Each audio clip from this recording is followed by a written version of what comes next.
80 million Americans are inside today's severe weather risk zone right now, and the storm system behind this is not sitting still. It is charging east and expanding, which means if you checked the map last night and your city was not on it, go check again because that line moved overnight. Here's the detail that has forecasters genuinely rattled this morning. New York City is sitting at a dew point in the low 60s right now.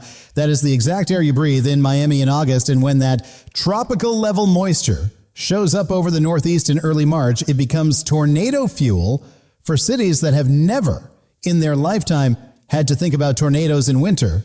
This is not normal, and the Storm Prediction Center is not treating it as normal. And once today's severe weather clears out, buckle up for the sequel. A 981 millibar bomb cyclone is being modeled to explode right over Lake Michigan this weekend. That pressure puts it in the same ballpark as a strong nor'easter, and the models are not blinking, showing 2 to 3 feet of snow for Michigan's Upper Peninsula and over a foot for Minneapolis. Between now and next Tuesday morning, we are going from record warmth to a full-blown winter bomb in under 72 hours. Good morning, folks. Really glad you're here because today's storm has different timing, different hazards, and different peak windows depending entirely on where you live, and getting that right for your specific city is exactly what this breakdown is built to do. Stick with me through the whole breakdown because there is one city on today's map that almost every other forecast out there is underplaying for the tornado threat. It is not in Ohio. It is not in Tennessee. I will tell you exactly which city it is and why the models keep flagging it at the 5% hatch zone, and I will get to it before the 10-minute mark. Before we get into the timing, y'all need to understand what is actually driving this thing, because the engine behind all of today's severe weather is a dying but stubborn low-pressure system that absolutely refuses to move fast. Picture a slow-rolling freight train that keeps adding cars as it goes east. It has been picking up Gulf of Mexico moisture for 4 straight days straight, and it is now dragging that entire payload from New Jersey all the way down to New Orleans simultaneously. And here's why that freight train is so dangerous today. Specifically, the warm sector ahead of it is absolutely loaded dew points running into the 60s as far north as New York and Pennsylvania, which in early March is the atmospheric equivalent of somebody dropping a swimming pool worth of jet fuel across the entire eastern seaboard. That moisture does not belong here yet. And when it runs into the cold air sitting over the Appalachians, that collision is where the tornado threat lives. So here's the honest picture for today. The risk footprint is actually larger today than it was Tuesday. The slight risk zone runs all the way from New Jersey down to the Gulf Coast, which means more total Americans are in the threat corridor today than were at peak risk during Tuesday's enhanced risk event. The difference is today's setup is spread wide across a huge geography instead of concentrated in one bullseye. The main headline for today is damaging winds, not the softball-sized hail we were talking about Tuesday. Not a single focus supercell corridor, a 30% probability of 60 to 70 mile per hour wind gusts covering Pittsburgh, Columbus, Cincinnati, and the corridor back toward Washington, D.C., and further south in the deep south. A hatched intensity zone means some storms could push past 75 miles per hour, which is straight-up hurricane-force wind coming from a straight-line storm. And the tornado wildcard today, and I want to say this plainly, so there is no confusion. The question is not whether tornadoes are possible. The question is whether these storms can break free and operate alone instead of tangled up in a big messy line. Any storm that can get discrete today, meaning it separates from the pack and runs on its own, immediately becomes capable of producing a strong tornado.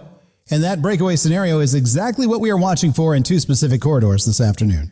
Quick check-in before we go city by city. Drop your city and state in the comments right now and tell me your biggest concern today with one word: tornado, wind, flood, or snow.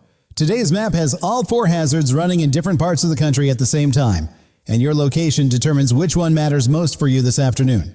Let's start in the Ohio Valley, which is the northern tornado corridor today, and folks in Ohio, straight up, you are looking at a long, stormy stretch running from late morning all the way through the evening hours tonight. The window is wide and the setup gets progressively more favorable as the afternoon goes on. So do not let a quiet morning fool you. The specific corridor I'm watching most closely, and this is where the hatched 5% tornado risk is centered, runs through southeast Ohio right into northern and western West Virginia. This is where any discrete cell that manages to break free from the main line between 4 and 8 p.m. this afternoon is going to have the most rotation energy available to work with. And models are showing multiple cells attempting to go discrete in exactly this zone. For Ohio broadly, the storm environment gets favorable for supercell development in the south and southeast of the state around 2 to 3 p.m., which is right in the middle of afternoon rush hour and school pickup time, no joke. The timing is genuinely bad. Columbus at 45 to 64 degrees tornado risk and damaging wind gusts through the afternoon. Highest threat running 2 p.m. to 8 p.m. tonight. Cincinnati at 48 to 65 degrees, severe thunderstorms and dangerous gusts. Any discrete cell in southwest Ohio is treated as a potential tornado producer today. Toledo at 41 to 56 degrees, embedded storms with gusty winds and heavy rain through tonight. Pittsburgh at 47 to 65 degrees is one of the cities I want you watching most closely this afternoon. The real severe weather window for southwest Pennsylvania runs from 1 p.m. to 7 p.m., with model simulations showing discrete cells right over the metro that are capable of producing tornadoes and wind gusts above 60 miles per hour. Charleston, Morgantown, and Parkersburg in West Virginia, all three of you are inside the hatched tornado zone, and a discrete supercell over West Virginia this afternoon or evening could end up being the highest tornado risk event of the entire northern mode today. I kid you not. One thing the Ohio Valley coverage is not getting enough attention on: the tornado risk does not just switch off at sunset. Models are showing as many as 4 or 5 separately rotating cells still operating across Ohio and Pennsylvania around 7 p.m. tonight, which is after dark. And a nocturnal tornado is always the most dangerous kind because most people are already winding down. The sirens may not reach you inside a house with the TV on, and you have zero visual warning. For my folks in Ohio, West Virginia, and Western Pennsylvania, real quick comment prompt: are you more worried about the afternoon window or the evening window for your specific area today? Drop afternoon or evening in your city right now. It genuinely shapes what I cover first in tomorrow morning's storm report breakdown. Now, while all of that is building in the Ohio Valley, the southern corridor is spinning up at the exact same time down in the deep south, and this is a completely separate threat environment down here in Texas, Louisiana, Mississippi, and Arkansas. The freight train's southern end is producing organized lines of storms with damaging straight-line winds and embedded tornadoes from early afternoon all the way through midnight. East Texas is where the southern mode gets started. A line of storms develops from College Station up through Tyler and Lufkin beginning around midday. And once that line gets its act together, it will produce damaging winds and hail for communities in East Texas.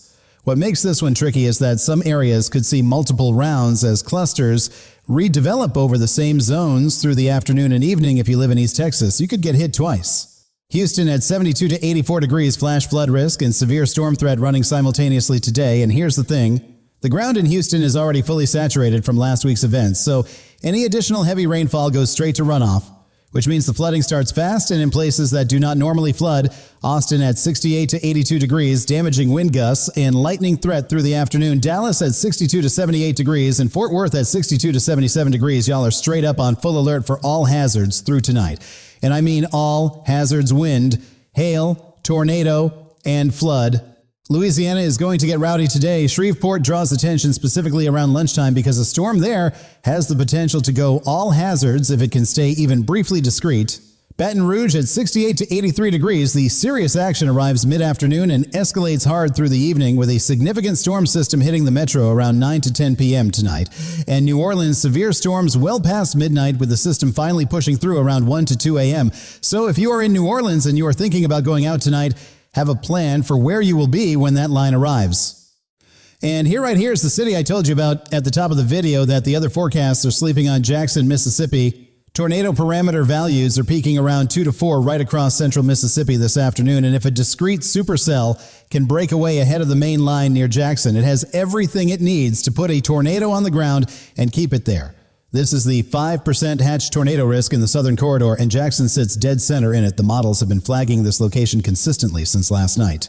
Alabama storms blast through Florence, Huntsville, and Tuscaloosa between 4 and 6 p.m., and by 8 p.m. that wave of action moves into Birmingham at 63 to 79 degrees. Any discrete cell that gets going in southern Alabama tonight carries a real tornado threat, and storms could still be rumbling through southeast Alabama as late as 6 a.m. tomorrow morning.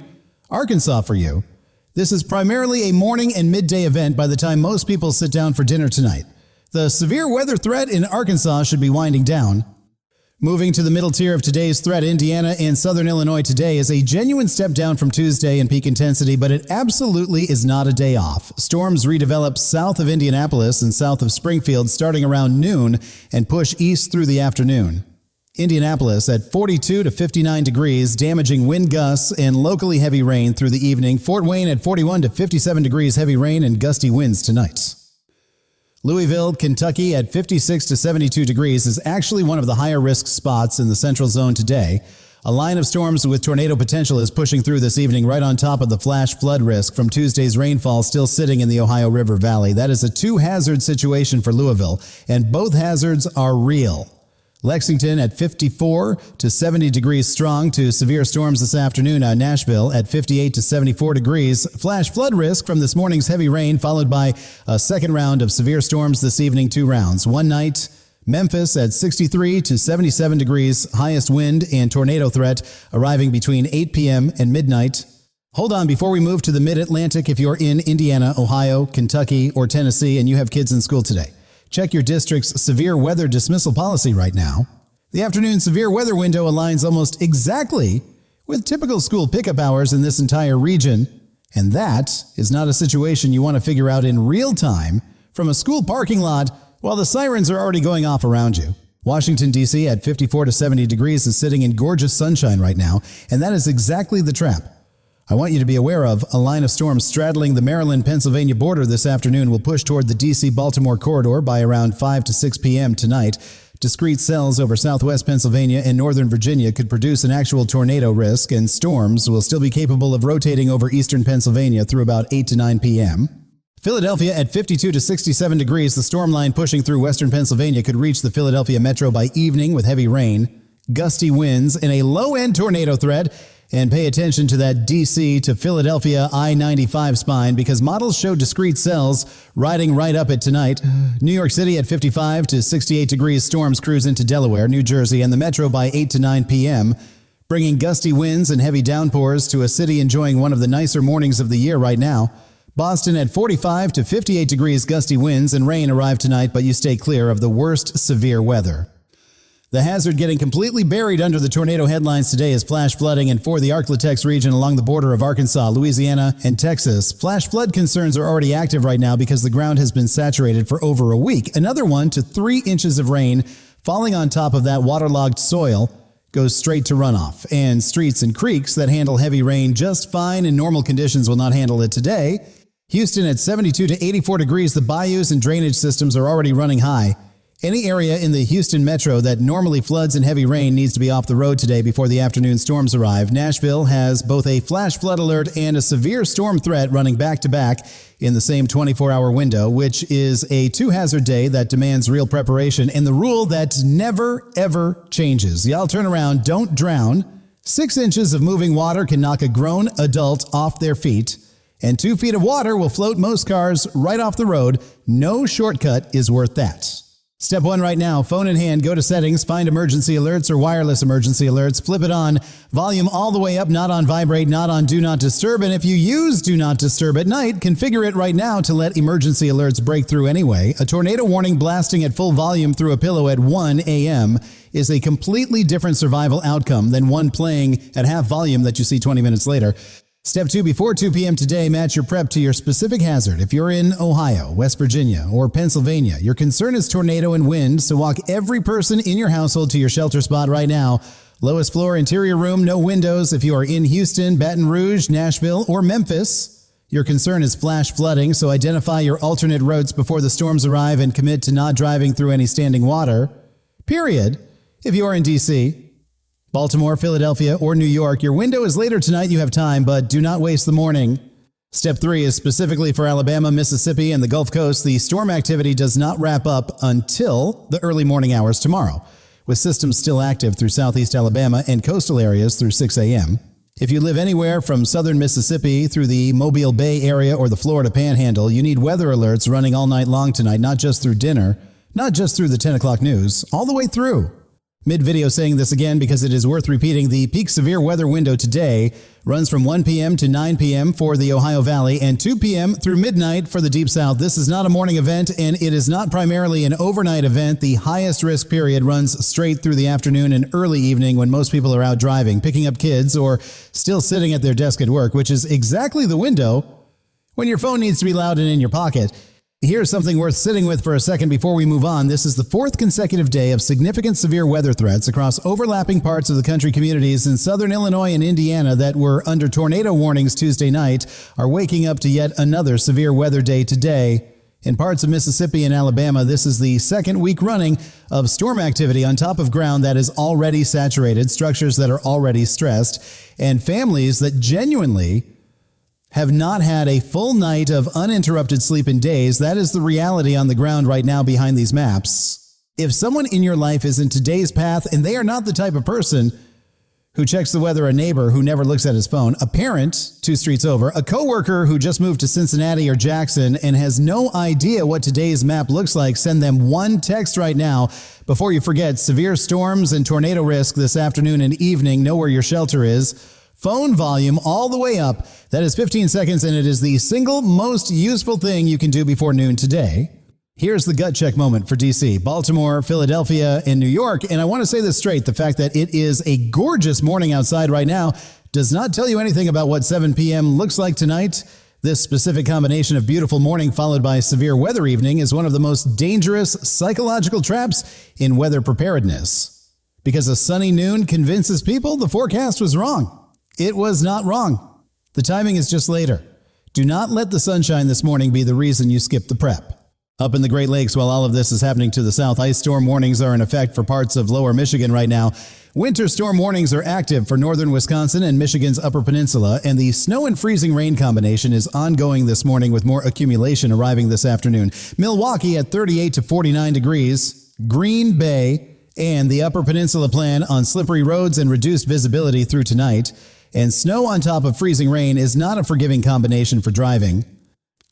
Northern Maine has a serious winter weather event running today, a nasty wintry mix of freezing rain, sleet, and snow that continues through tomorrow morning. Accumulation in the worst spots could reach 1/4 to 1/2 inch of freezing rain, which is enough to coat every tree limb, every power line, and every road surface with a sheet of ice. Hazardous travel for the rest of today and overnight in northern Maine, no exceptions, and if the power goes out up here, it could stay out for a while. On the completely opposite side of the country, the Pacific Northwest is getting hammered by 2 back-to-back atmospheric rivers right now. Picture a fire hose of Pacific moisture being aimed directly at the Washington and Oregon coast with nowhere to go but up the mountain slopes. That is producing up to 15 inches of rainfall in the mountain zones. Exceptional heavy snow in the Cascades with feet of accumulation at the passes, and river flood risk in the lowlands. Seattle at 44 to 53 degrees, very heavy rain and active flood risk ongoing. Portland, same story. Spokane at 34 to 47 degrees, catching the eastern overflow from the Cascades. Quick city sweep, no severe weather today for Atlanta at 61 to 77 degrees. Charlotte, Raleigh, Durham, all gorgeous spring weather. Virginia Beach and Norfolk clear and comfortable. Miami hot and sunny. Orlando lovely. Denver light snow this morning. Give extra stopping distance. Phoenix way above normal. Las Vegas dry and clear. Los Angeles beautiful. Minneapolis wintry mix with road icing. And here's the thing about every single one of those cities. Not one of them looks like this by this time next week. Here's the weather story that is going to catch a lot of people completely off guard tomorrow morning. And I want to be upfront that this is model dependent. Not a guarantee, but the models are consistent after tonight's severe weather clears through the mid-Atlantic. A sharp cold front follows so fast right behind it that models are showing rain switching to snow for parts of Virginia, West Virginia, D.C., Baltimore, and possibly the Delmarva Peninsula. You could genuinely go to bed tonight on a warm, rainy evening and wake up to wet snow accumulating on the cars in your driveway, and the European model is trying to drop a few inches of wet snow across the Tidewater and parts of northern North Carolina by tomorrow afternoon. And then this weekend, the 981 millibar bomb cyclone I mentioned at the very top is not backing down as it explodes over Lake Michigan Sunday night into Monday morning. It drags a massive pulse of Arctic air down from Canada and sends temperatures crashing 10 to 20 degrees below normal by the middle of next week. The European model is showing 2 to 3 feet of snow for Michigan's Upper Peninsula, over a foot for Minneapolis, and significant accumulations from Wisconsin through northern Illinois and Indiana. And the temperature whiplash in plain numbers. Folks, the Ohio Valley is enjoying feel-like temperatures in the 60s and low 70s today, but by Sunday afternoon, those feel-like readings will be back in the teens and single digits across the same region. By Monday morning, they crash into the 20s and 30s all the way down to Alabama and Georgia. With single digits and below zero wind chills across the upper Midwest, that is a 50-plus degree feel-like swing in under 72 hours, and both ends of that swing are happening in the same week. Last comment drop before we close. If you are in any of today's primary risk zones, Ohio, West Virginia, Pennsylvania, Tennessee, Mississippi, Alabama, Louisiana, or East Texas, drop your city, state. And how many people are in your household right now? Columbus, Ohio, 3 people, or Jackson, Mississippi, just me. Knowing that helps me build tomorrow morning's storm report breakdown around exactly what the highest risk communities are actually dealing with on the ground. Here's what tomorrow morning settles. One question covers the whole day. Did anything go discrete and long track in West Virginia or Jackson, Mississippi tonight? And did the people who went to bed after a 68-degree afternoon in D.C. and Baltimore wake up to wet snow on the cars? Both outcomes are genuinely uncertain right now, and both answers drop before 7 a.m. Central, along with the first concrete snow totals for next weekend's bomb cyclone for your specific city. Here's the honest bottom line. We are in a stretch of weather that is doing things meteorologists spend entire careers waiting to see. Miami-level moisture over New York in early March, a 981 millibar bomb cyclone forming on the backside of the same storm, and the entire eastern seaboard going from record warmth to below zero wind chills in under 72 hours. The atmosphere in the first 2 weeks of March 2026 has not asked permission for any of this, and it is not about to start. Shelter plan locked in before noon today, phone alerts on full volume before your afternoon commute, and tomorrow morning's update drops before 7 a.m. Central with storm reports from every affected state, the D.C.-Baltimore snow flip verdict, and the first detailed city-by-city breakdown of next weekend's winter storm. Y'all take care of each other out there today, and if you have not sent that text to someone who needs it yet, do it right now before you close this video.